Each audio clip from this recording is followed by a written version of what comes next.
एक हरे भरे जंगल में एक नन्हा सा हाथी रहता था। इसका नाम मूनो था। वो बहुत मासूम और सबका दोस्त था।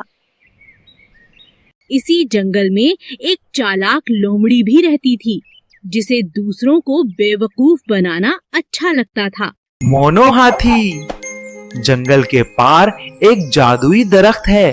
वहाँ बहुत मीठे फल लगते हैं। अगर तुम मेरे साथ चलो तो सबसे बड़ा फल तुम्हें मिलेगा। वाह, वाकई? चलो ना।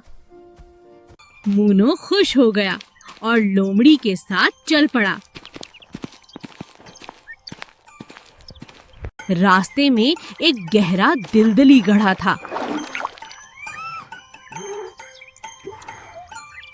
मदद करो, कोई है? मैं फंस गया हूँ। इसी वक्त जंगल के दूसरे जानवर दौड़कर आ गए।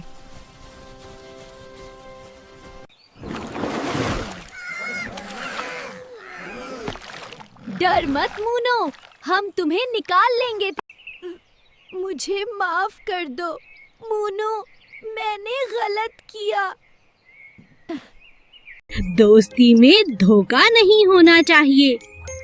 मिलकर रहें तो सब खुश रहते हैं। लोमड़ी ने वादा किया और जंगल में फिर से खुशियां लूट आईं।